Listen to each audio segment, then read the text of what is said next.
حضرت ابو ذر غفاری رضی اللہ تعالیٰ عنہ بیان کرتے ہیں کہ اللہ کے نبی صلی اللہ علیہ وسلم نے فرمایا ثلاثۃ لا یکلمہم اللہ یوم القیامہ، تین قسم کے لوگ ایسے ہیں کہ قیامت کے دن اللہ رب العالمین ان سے بات نہیں کرے گا، یا ولا ینظر الیہم، اور نہ اللہ تبارک و تعالی رحمت کی نگاہ سے ان کی طرف دیکھے گا، ولا یزکیہم، اور نہ اللہ رب العالمین ان کو ان کے گناہوں سے پاک و صاف کرے گا، وَلَهُمْ عَذَابٌ علیم، ان کے لیے دردناک عذاب ہے۔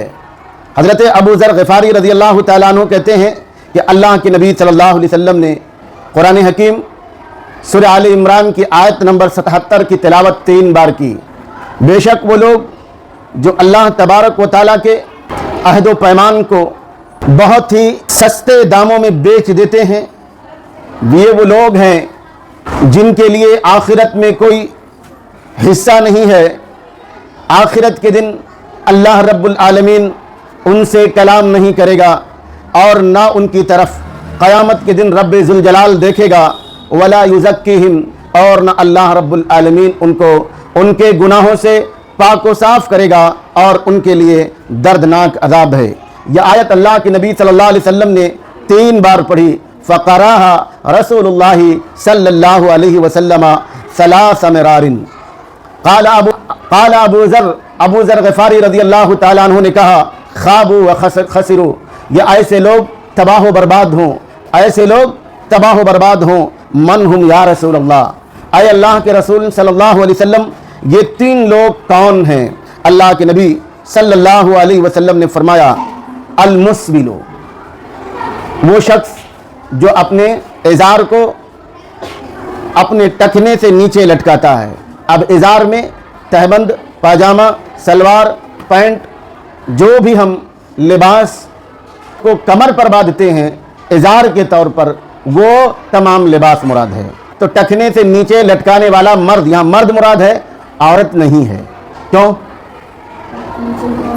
عورت کا ٹخنے سے کم از کم 1 بالشت نیچے ہونا چاہیے، ہے دنیا میں کسی عورت کا؟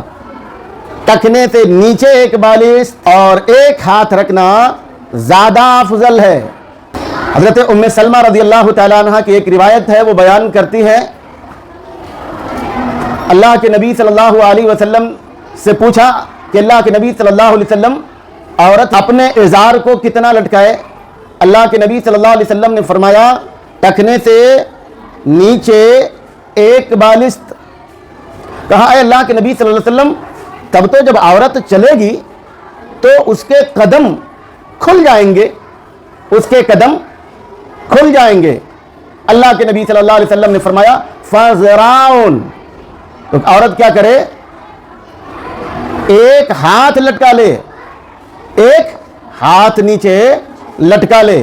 وہ حدیث اللہ کے نبی صلی اللہ علیہ وسلم کے پاس عورتیں آئیں اور کہا کہ اللہ کے نبی صلی اللہ علیہ وسلم جب ہم راستے میں چلتے ہیں تو وہاں کیچڑ ہوتا ہے، ہم مسجد کی طرف نماز پڑھنے کے لیے جاتے ہیں تو ہمارے کپڑے اس کیچڑ میں، اس گندگی میں گھسٹ کر گندے ہو جاتے ہیں۔ ایسی صورت میں ہم کیا کریں؟ اللہ کے نبی صلی اللہ علیہ وسلم نے کیا فرمایا؟ جہاں کیچڑ ہے اس کے بعد جو سوکھی زمین ہے، کیچڑ میں گندا ہو گیا ہے اور جب سوکھی زمین میں جا کر کے وہ کپڑا کیا ہے گھسے گا تو پھر وہ کیا ہے؟ کپڑا پاک ہو جائے گا۔ اللہ کے نبی صلی اللہ علیہ وسلم نے یہ نہیں کہا کہ کیچڑ اگر ہے تو وہاں جا کر کے تم کیا کرو؟ اپنے کپڑے اوپر کر لو۔ کسی بھی صورت میں عورت کو قدم دکھانے کی اجازت ہرگز نہیں ہے، قدم تو کسی صورت میں نہیں کھلنی چاہیے۔ کیوں؟ ہاتھ اور چہرہ کھول کر کے کوئی عورت نماز پڑھے گی تو اس کی نماز ہو جائے گی، لیکن اگر کسی عورت کے قدم کھلے ہوئے ہیں تو اس کی نماز نہیں ہوگی۔ کہا والمنان، دوسرا وہ شخص ہے جو دوسروں پر احسان کرے، ان کی مدد کرے اور اس کے بعد احسان جتلائے۔ تو احسان جتلانے والا